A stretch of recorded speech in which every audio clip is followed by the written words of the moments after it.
tarde. Estamos aqui para mais uma entrevista com o artista. Mais um projeto do NGP. Estou aqui com o Celso Gutierre, escritor, grande amigo, uma pessoa que admiro muito, né? É um escritor que traz muita reflexão a partir dos seus textos e poemas, né? Além disso, também ele escreve algumas histórias do rock, né? Dos artistas que ele admira. E isso é um pouquinho do que é o Celso, mas ele vai contar para a gente um pouco mais, né? Sobre a sua história. Então, seja bem-vindo. Muito obrigado. Pode contar um pouquinho mais de você, como que você começou a escrever? Tá. Na realidade, eu comecei em 1994. Só que permaneceu em hibernação, sabe? Eu escrevia muito pouca coisa, realmente. Eu voltei a escrever com maior fluência mesmo, intensamente, em 2014. Sobretudo após a realização do meu Caminho de Santiago, que eu fiz naquele mesmo ano. Então, quando eu voltei, eu realmente me senti mais à vontade, senti com mais intensamente a necessidade de escrever. O caminho é interessante porque você caminha bastante, foram 800 quilômetros de caminhada, aproximadamente, e você caminha de segunda a domingo, quer dizer, todos os dias da semana. Dá uma média de um pouquinho mais de 25 quilômetros por dia. Né? E você passa por regiões muito bonitas, é muito interessante, porque eu saí dos Pirineus franceses, de Saint-Jean-Pied-de-Port, uma cidadezinha muito pequena que tem por volta de 3.000 habitantes apenas. E parece aqueles vilarejos assim, não digo da Idade Média, mas um pouco posteriores à Idade Média. Tinha construções lá de 1500 e pouco. Em cima da casa tinha a plaquinha do ano em que ela foi construída. Então é muito bacana aqueles pisos de pedra, remete muito, lembra muito assim os contos de aventura, tipo do Alexandre Dumas, né, Os Três Mosqueteiros, Máscara de Ferro, coisas assim. Muito bonita a cidade. Então eu comecei dali e fui embora, fui em frente, subi os Pirineus e desci do lado espanhol. Subi pela França e desci do lado espanhol. Então isso me fez refletir muito no caminho todo, a gente vai pensando um monte de coisas, é muito bonito, né? Muitos castelos, muita coisa, aquelas igrejas da Idade Média. E isso me fez, quando voltei, me fez então assim ter um ímpeto maior para escrever, e eu voltei a escrever com intensidade então. Foi a partir daí, de 2014, que eu voltei a escrever. E como foi a sua... Como você começou a escrever? Qual foi a sua forma de expressar? Foi no caderno? Foi num blog? Foi como? O primeiro texto, assim, como Os surgiu? primeiros textos que eu escrevi no computador já, no notebook. Né? Embora eu escreva também no papel, né? Eu gosto muito já de digitar e coisa e tal. Então os primeiros já foram mesmo na máquina. Sim. E qual que é o seu maior objetivo como escritor? Qual o seu propósito maior, né? O foco, né? Então, é levar aos meus leitores o pensamento positivo, a crença na superação que nós temos um potencial muito grande. Então, é a crença na superação de todos os obstáculos. Assim como também levar a paz e o conceito de que nós podemos efetivamente nos transformar segundo a nossa vontade. Eu acredito firmemente nisso. Então, tudo que eu escrevo, eu procuro realmente dar esse enfoque. É na contramão, né, Renatinha? É na contramão daquilo que a gente vê nos noticiários, por exemplo. Assim como foi de uma reflexão minha, assim como aquilo que é negativo abala a gente, de tanto nós ouvirmos a repetição, todos os dias, você muda de canais, está passando de novo a mesma abordagem, o mesmo tema com uma abordagem um pouco diferente, mas o mesmo assunto. Então, a minha ideia foi o seguinte, pensei, eu vou realmente modificar isso, eu vou colocar uma visão que eu tenho do mundo, não que estão tentando me colocar. E foi assim que meus temas, então, geralmente giram em torno disso, desse aspecto, né? Mais uma pergunta. Como é o seu processo de escrita? Então, Como você se organiza? Se ouve música ou não? Como entendi. surge, né? Aham. Às vezes, Renatinha, quando vem a inspiração, eu tenho que correr, pegar caneta e papel e anotar rápido. Nem que sejam as ideias básicas para depois eu desenvolver. Senão, depois eu não me lembro, pelo menos de tudo. Outras vezes, vamos supor que eu tenho uma ideia sobre escrever alguma coisa, né? Então, eu vou escrever alguma coisa, então, aí sim, aí eu sento, me organizo, tal, e aí eu geralmente ponho uma música. E normalmente uma música que está mais voltada ao espírito daquilo que eu vou escrever. Então, eu ponho uma música de fundo, aí sim, aí eu ponho a música. Interessante. E você, ó, algo que eu já sei, né, de você, que você é bem organizado, né? Então, É, você tem seu costumo ser. blog, você faz, né, organiza tudo no blog também, nas pastas, no Word, né? É bem bacana a sua forma de organizar. Né? Também Isso. esse processo, né? Você quer que eu fale um pouquinho disso, assim, rapidamente? Com certeza. Então, essa é uma das recomendações que acho que são interessantes. Eu tenho tudo por ordem de data, e no início eu fazia o nosso calendário mesmo, que é dia, mês e ano. Então acabava entrando uma coisa de um mês seguinte na frente, porque a data, às vezes o dia, como o dia que era o balizador, o responsável pela ordem, entravam, por exemplo, dia 10 de fevereiro, né? Entrava antes de 11 de janeiro. Então misturavam os meses. Então eu passei a adotar o critério norte-americano, que é mês, dia e ano. Você pode até usar, se quiser, ano, mês e dia. Mas eu uso, na realidade, dessa forma. Então eu tenho tudo que eu publico no Blogger, eu tenho sempre duas cópias. Eu tenho uma cópia e mais um backup, caso eu perca. E além do que eu tenho no Blogger, né? Tá? Então eu organizo assim por ano, por mês, e aí tem os dias também, classificando que dia foi lançado. Então, tudo que eu escrevi, assim, que eu publiquei no meu blog, eu tenho desde 2016, quando eu comecei. Eu tenho tudo certinho, e aí eu tenho quantas visualizações aconteceram, quantas houve, opiniões, comentários. Então eu tenho isso também. Porque o que eu faço? Como eu salvo no Word, eu ponho embaixo dos meus textos, não sei se você faz assim, das minhas. Geralmente eu escrevo análises, né? É, então, o que eu faço estou ouvindo e vendo. Entrou aí uma interferenciazinha, né? Eu faço uma parte destinada a comentários no final. E aí eu coloco os comentários que as pessoas fizeram, mesmo que tenha entrado no Blogger, né? E não só no Facebook ou no WhatsApp, porque eu divulgo, né? Pelo Instagram, pelo WhatsApp, pelo Face, e jogo sempre o link do Blogger, né? Então eu tenho os comentários também das pessoas. É bastante interessante porque eu acho que é uma forma de valorizar também, não só você saber o que estão pensando, mas valorizar aquela pessoa que teve o trabalho de ler e comentar e fazer uma análise do que você escreveu. Com certeza. E além disso, uma forma de você divulgar o seu trabalho, né? A Sim, partir das redes, né? Que sim, muitas pessoas não. Claro, hoje em dia a facilidade em relação a isso é muito maior do que antes, né? claro. Mas muitas pessoas que não sabem ainda como fazer isso, como divulgar. E é É. importante, né? Essa Ah, divulgação. perfeito. Com certeza.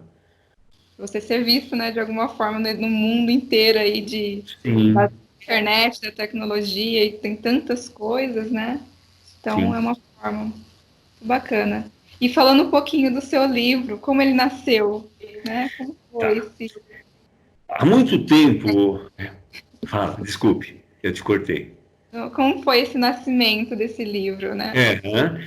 É bem isso que você falou mesmo, é como se nós estivéssemos gerando uma vida, né? E o artista, ele, quando ele compõe uma música ou ele escreve, é como uma mãe que está dando à luz ali, está criando. Então, é um processo muito interessante esse.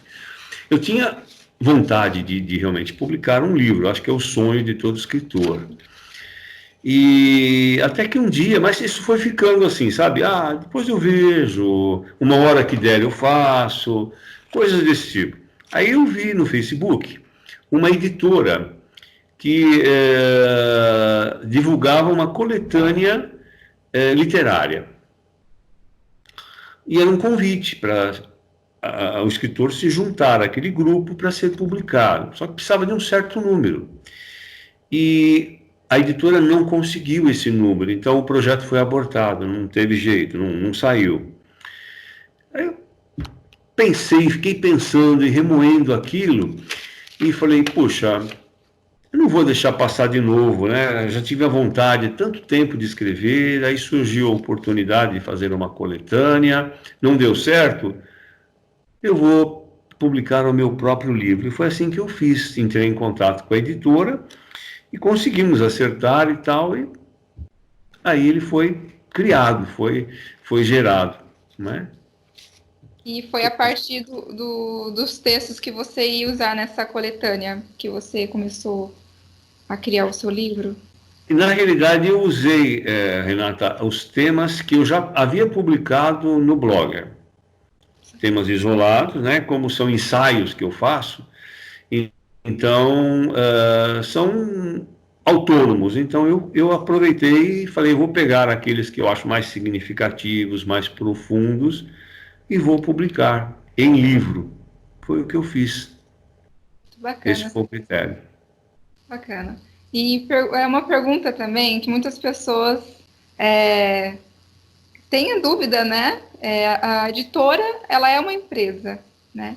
Então, não para entrar em critério, mas como para você indica a sua editora, qual é? Você tem alguma coisa a falar em relação a ela? É a Unieditora. Unieditora. E ela fica em São Carlos. E na realidade o que aconteceu foi, agora deu branco agora. Deixa eu ver aqui no livro. Eu não sei se é São Claro ou São Carlos ou Rio Claro. Deixa eu ver aqui direitinho. Rio Claro. Rio Claro. Tá? Unieditora Rio Claro. Eu fiquei, tudo que você faz, eu pelo menos sou assim, como você falou, eu sou metódico. Eu não conhecia esse pessoal. Falei, quem é que está propondo isso? Aí eu mandei os meus ensaios online. Tem um padrão, eles te passam o padrão, formatação e tal. Então eu coloquei naquela formatação e tinha que enviar. Falei, puxa, mas vou enviar os ensaios, não sei para quem, não sei o que vai fazer disso, de repente se apropria daquilo que eu escrevi. E aí eu descobri o endereço, perguntei, e eu fui até onde eles têm, que é na própria casa, o escritório do editor é na própria casa dele, e eu fui até lá para conhecer. Eu marquei e fui lá, peguei o carro e fui até lá. Aí conversei, vi como era, quem era, via os livros, ele sempre tem pelo menos uma ou duas cópias de cada livro que ele publicou, não é? De cada autor. Aí eu vi, ele me mostrou uma série de coisas, mostrou o programa, como é que ele faz, tem um computador, um desktop com uma tela grande, acho que de 21 polegadas e tal. E eu senti confiança no que ele me passou, no que ele me dizia. Atrasou um pouco, porque teve alguns problemas de saúde. Então atrasou realmente um pouco a publicação e tal, atrasou alguns meses. Mas foi tudo certinho, como nós combinamos, né? Ele parcelou também o pagamento, aquela coisa toda. Na realidade, ele não tem a gráfica, é o editor. Aí ele tem gráficas conveniadas com ele leva, e evidentemente ele tem o percentual dele em cima como editor. É assim que funciona, foi assim que funcionou. Então eu fui conferir, eu fui até lá. Tá certo. E você, como criador, né, dessa obra, qual a mensagem que você quis trazer com ela, com o seu livro? Bom, é aquilo que eu acredito, né? É a prova daquilo que eu escrevo, que é aquilo, nós podemos, que as mensagens são, assim, sempre nessa, com essa, quase com esse mantra, né? Nós podemos, né? Então, as mensagens são de realização, de esperança, de otimismo, e acima de tudo, a maneira como eu vejo a vida, sabe? Eu acho que a vida, Renata, embora todos nós tenhamos altos e baixos, é uma dádiva. É uma dádiva. Então, para que nós tenhamos uma postura positiva diante da vida, porque as coisas boas passam, as ruins também passam. E procurar tirar sempre uma lição daquilo que aconteceu, que é sempre uma lição, é sempre uma mensagem, né? Então, aproveitar isso é o que eu procuro colocar naquilo que eu escrevo, sempre. Se você pegar todos os meus ensaios, você vai perceber que, no fundo, eu tenho essa conotação, essa preocupação de passar algo que realmente eleve o ser. Eu entendo que, como filhos de Deus, nós temos o DNA de Deus. Então, nós temos condições de realizar muita coisa e coisa boa. Basta que nós acreditemos em nós mesmos. Se você pega, basta a gente pegar, eu sempre li muito, basta pegar grandes personalidades de todas as áreas, da música, do esporte, da ciência, da religião, militares, grandes comandantes militares, todos eles foram determinados, tiveram dificuldades, mas venceram, superaram, grandes empresários, grandes cientistas, não desistiram. Então, esse é o caminho. Esse é o caminho, não tem outro caminho. É o caminho da evolução. Sim. Né? É a questão de você trazer, não só levar a reflexão a partir dos seus escritos, mas você refletir sobre a sua vida, né? Os acontecimentos e realmente perceber que tudo é aprendizagem, né? Cabe a gente olhar isso, né? Justamente o que eu estimulo é isso. Eu não costumo dar respostas prontas. Eu posso até dar a minha opinião, mas fazer com que, tipo um método socrático, que a pessoa chegue a essa conclusão, comece a analisar e falar, puxa, é isso que eu precisava ouvir, eu estou trilhando aqui estou dando passos errados, estou ficando pessimista, não estou conseguindo realizar, não estou acreditando no meu talento. Todo mundo tem talento. Todos nós temos talentos que estão adormecidos. Nós precisamos trabalhar em cima disso para que nós consigamos realizá-los. É um desperdício. Nós não viemos aqui por acaso, né? Nós temos uma missão. Cada um de nós tem um projeto de vida estabelecido por Deus, na minha opinião.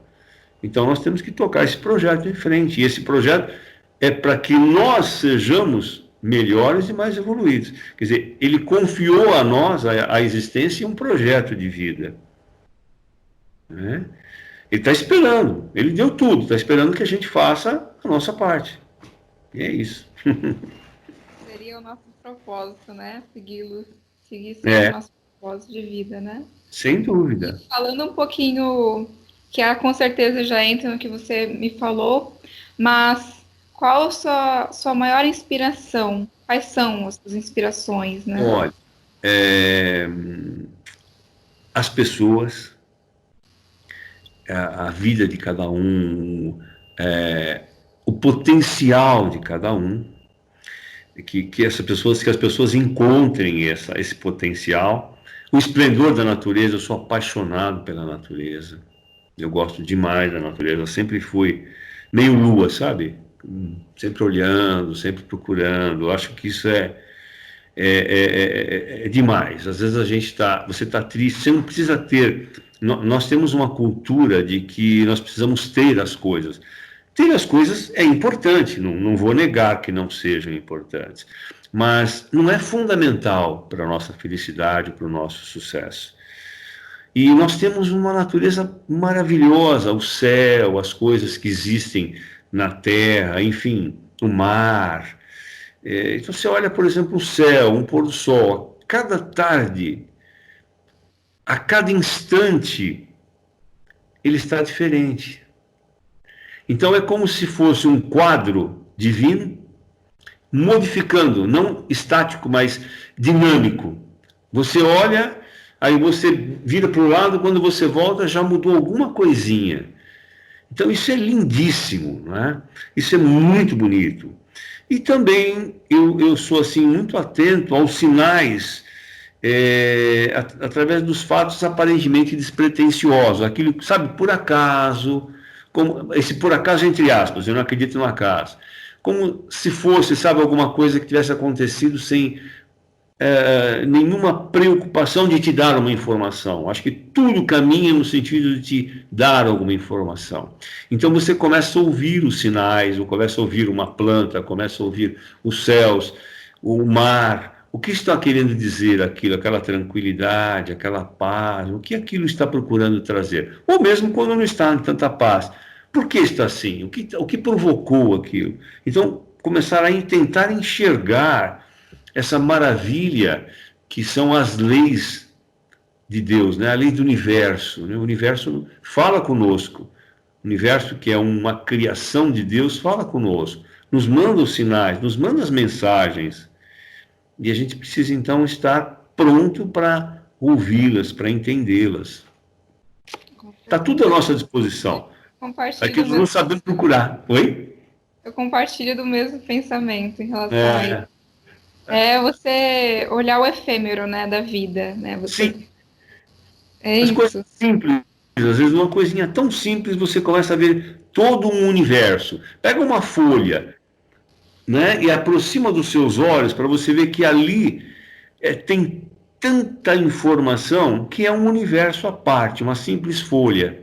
Então é interessante, isso é muito bacana. E realmente, as coisas que estão em nossa volta, sejam quais forem, né? As pessoas, a natureza, elas trazem mensagens, né? E sim, nós, como artistas, né? Também compartilho do mesmo, a gente tem esse feeling, né? De perceber, né? Exatamente. A sensibilidade, por isso que o artista tem uma sensibilidade maior. Somos todos iguais. Só que nós focamos ou nós percebemos, porque queremos perceber, nós temos uma sensibilidade maior, né? E às vezes você está assistindo um filme e é um filme que não tem uma mensagem profunda, um filme de aventura, por exemplo. Mas em determinada parte ocorre um diálogo que é mais profundo. Aí você começa a prestar atenção naquilo, você fala, mas que maravilha, que mensagem que foi passada agora. Um trecho de um livro, ou às vezes você está tomando um café, alguma coisa, um chocolate numa lanchonete, alguma coisa assim, e pessoas que estão ao lado, na mesa ao lado, estão conversando despretensiosamente, você não está prestando atenção. Daqui a pouco, alguma coisa que é falada, de profundidade, você pega, você fala, que resposta que essa pessoa deu para outra, olha que... Então, esse tipo de coisa, sabe, que é importante, né? São pequenos detalhes, mas que criam realmente tudo. Tudo. Né? E como escritor, você tem alguma dica de escrita, alguma coisa a falar, de como você se organiza, algo para falar para as pessoas, né? Bom, como organiza, a gente já conversou sobre isso, né? Mas eu diria o seguinte, que tudo aquilo que você fizer, trabalhe em cima do que você fez. Porque as ideias vêm com muita rapidez. E a gente vai escrevendo e tal, muitas vezes nem se preocupando com pontuação, com coisa desse tipo. Então, você tem que fazer, então, após uma revisão, e modificar muitas vezes, porque muitas vezes a informação é tão rápida que se você der para uma outra pessoa ler aquilo, ou você mesmo lendo, você não ficou claro como quando você pensou. Por quê? Porque você domina o assunto naquele momento, você recebeu toda a informação que precisava, a sua intuição lhe deu toda a informação que você precisava. Agora, se você pulou alguma etapa descritiva, o leitor não vai entender, porque vai ficar muito abstrato para ele. De onde ele tirou isso aqui, mas ele está comparando com o quê? Então você faz, é importantíssimo, assim como o lapidador, ele faz a lapidação do diamante, e aí é que a pedra ganha valor, através da lapidação, que ela vai, com aqueles hexágonos, não é? Na lapidação ela vai refletir a luz do sol, ou a luz artificial também, com um brilho, com um brilho maravilhoso, que ele se torna lindo, por isso joia. Então, o texto que você está escrevendo tem que obedecer aproximadamente à lapidação. Você tem que ir olhando, reescreva, isso acontece, não é só com quem escreve um ensaio, um texto, um livro, um conto, um romance. Com um compositor de música, ele repassa várias vezes, que é o trabalho que realmente é a finalização. Isso é muito importante. Não tenha pressa. Normalmente, quem escreve, como nós, você e eu, por exemplo, nós não vemos a hora que aquilo fique pronto, a gente vai passar, vai publicar, vai, né? Aquilo incomoda, aquilo parece que vai explodir dentro da gente. Mas tenha paciência, é o que eu recomendo para todos os escritores. Tenha paciência e lapide aquilo, revise aquilo, para aperfeiçoar aquilo que você fez, da qualidade, né? É excelência, né? Assim, tudo que você faz, você tem que ter excelência. Então, você é um músico, ele ensaia exaustivamente, um ginasta, ele ensaia aquilo centenas, milhares de vezes, a bailarina chega a sangrar os pés, né, para ficar na ponta dos pés, aquela coisa toda. Por quê? Para dar excelência, para que fique perfeito. Né? Okay. E é isso. E quais são os seus hábitos em questão? Quais seriam os seus defeitos e suas qualidades como escritor? Como escritor? Bom, eu acho que eu vou começar pela qualidade, pelo que é melhor, né? É a de conseguir envolver o leitor. As pessoas que leem aquilo que eu escrevo, elas sempre falam que elas entram na minha história, que elas vivem aquilo que eu escrevi, que a descrição é rica. Então, acho que isso é uma qualidade. Agora, um defeito é justamente quando falta lapidar melhor. Então, o que acaba acontecendo é que, de uma frase para outra, muitas vezes eu repito algum advérbio, alguma coisa, alguma palavra de força dentro da oração e que fica repetitivo, né? Eu falo a mesma palavra, uso a mesma palavra. Então, eu sempre procuro mudar, pegar um sinônimo e tal, para que fique mais elegante, que fique mais bonito. Porque escrever, Renata, todo mundo escreve, todo mundo pode escrever, né?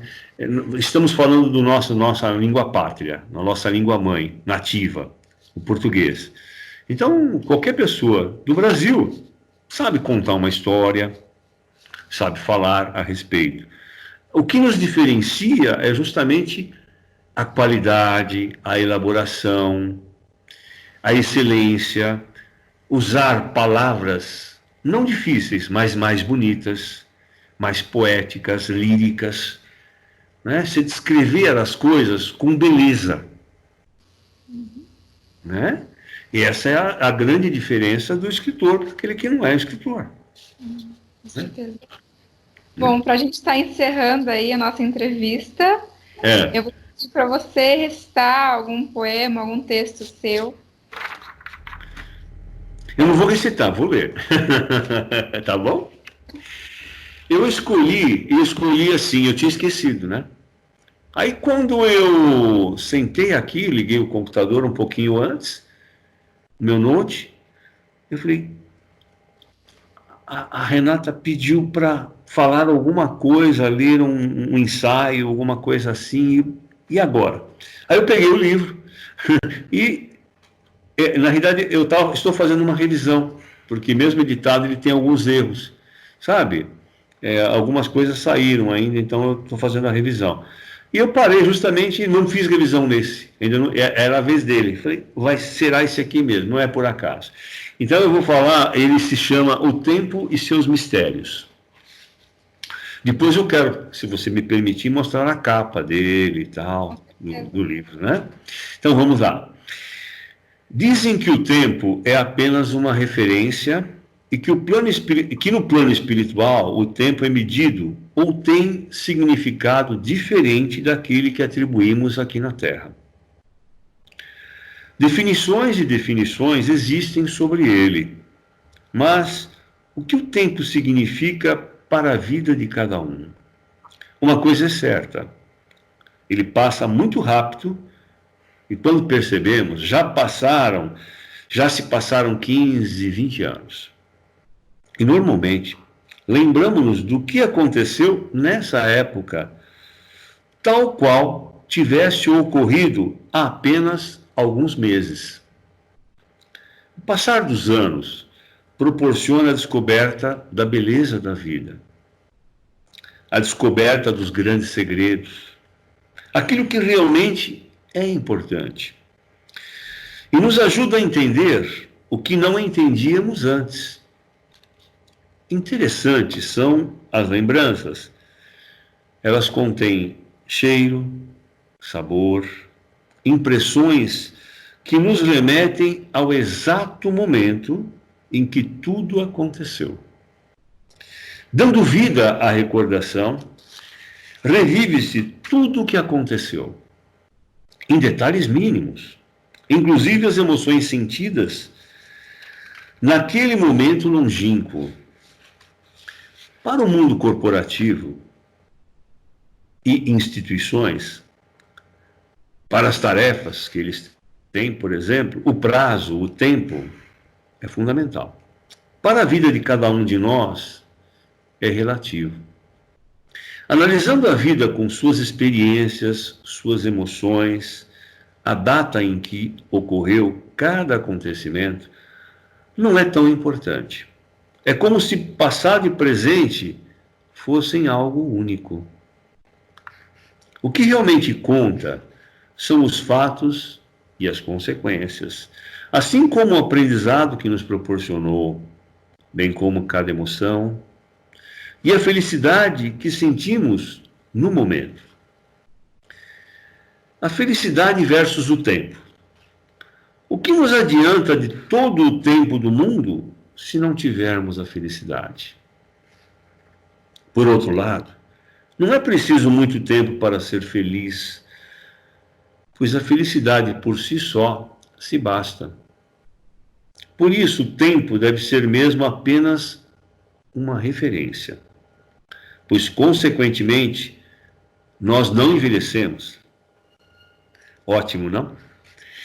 Deixando a brincadeira de lado, lembremos de que somente o corpo guarda as marcas do tempo.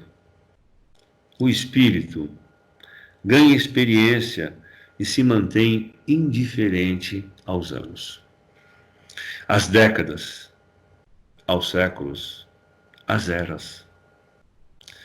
Ele é sensível a tudo que impressiona o sentimento, a razão e segue infalivelmente rumo à evolução. Muito bom. Não separei, foi assim, será esse aqui, tal, é esse que eu vou fazer. Eu estava revisando, não tinha revisado ainda. Uhum. É isso. Muito bom, muito obrigada, né, por essa participação. Vou pedir para você estar divulgando o seu trabalho, os seus blogs, as suas redes, você pode falar, fica à vontade. Ok. Mostro o livro antes ou mostro os endereços que você prefere? É a capa. Pode mostrar. Pode mostrar. Uma questão, ser feliz é uma questão de escolha. Muito bonito. Obrigado. Então vamos lá. Eu tenho o blog, né? O meu blog é o No Limiar de uma Nova Era .blogspot.com. Então, No Limiar de uma Nova Era. Tudo junto. No Limiar de uma Nova Era. .blogspot.com. Eu estou no Instagram também, como Celso G. Gutierre. G. Gutierre. E no Skype eu estou com o meu e-mail, um deles, né? Que é o celsogutierre@hotmail.com. É isso. E o WhatsApp, eu tenho WhatsApp também, aí no caso, quem quiser, por exemplo, adquirir o livro e tal, o telefone o número é 19 99516 3035. Então, 19 99516 3035. Vou pedir para você mostrar mais uma vez do lado aqui do seu rosto o livro para gente. Um pouco mais afastado. Assim. Isso, perto de você. Aí. E como a gente faz para adquirir? Fora o Zap, tem a editora, como que tá? Não, para adquirir é comigo mesmo, Renata. Certo. Então, através do Zap aí que eu faço a venda, através do contato. Ok. Tá bom? E é isso. Muito obrigada. Eu que agradeço, viu? Agradeço muito o seu convite. Prazer conversar com você, né? Nessa entrevista com o artista. A gente estreou, né? Na verdade, você estreou já o projeto. Né? Que bom, fico honrado com o seu convite e por ser o primeiro, né? E é importante porque eu acho que a partir daí, até alguma coisa que eu fiz errado, alguma coisa que não ficou legal, pode ser corrigido nos outros, né? Acho importante isso. A gente vai aprimorando, né? Com tudo na vida. Sim, sim. É a experiência. Sim. É a experiência que a gente vai se fazendo, vai fazendo. É como escrever. Sim, O seu exato. primeiro texto, da Renata, não tem a mesma qualidade, a mesma técnica que tem o último. Sim. Né? A história pode ser até, de repente, até mais interessante, mas você não conseguiu colocá-la no papel da maneira como você coloca hoje. Por isso eu recomendo também rever, pegar aquilo que já foi escrito e reescreva. E isso não acontece só conosco, tá? Eu estava lendo recentemente sobre os Beatles, e tanto o Paul McCartney quanto o John Lennon, muita música que eles gravaram no final, nos últimos álbuns, eram coisas que eles tinham escrito adolescentes ou um pouco depois, e que tinham ficado guardadas, músicas que eles não tinham achado interessantes. E músicas muito lindas, que eles retrabalharam depois, já com mais experiência, e lançaram, gravaram e lançaram. Então é a mesma coisa. Refaça aquilo que você já fez. Se você acha que aquilo está muito pueril, ou que esteja, ainda que precise de lapidação, que está muito cru, faça de novo. Pega aquele tema, dê uma lida, esquece, escreva de novo. Sabe? Você vai dar um outro enfoque, é muito interessante. Uhum. Bom, como você falou, né, a vida é uma lapidação, né? Então, sim, não só dos escritos, mas também de nós mesmos, né? Sim, do nosso comportamento, da maneira de pensar, de agir, a gente muda todos os dias um pouquinho. Com certeza. E é isso, muito obrigada, né? A gente encerra aqui. E até, né? Muito obrigada a todos que estão assistindo também, que vão assistir. E obrigada ao Celso. E é isso. Obrigadão de novo. E continue, porque é importante isso que você faz. É muito importante. É um veículo não só de promoção, mas de levar ao conhecimento. As pessoas não nos conhecem. Sim. Então, é uma oportunidade. Que interessante e tal. Falou, eu concordo, não concordo, não importa com tudo que falou, mas conhecer. E ainda mais agora que nós estamos reclusos, né? Então, o maior meio de comunicação agora é esse, né? Sim, ainda mais, né? Muito mais. E é isso, esse é o intuito, né, da entrevista. Sim. Beleza. Bom, muito obrigada novamente e até.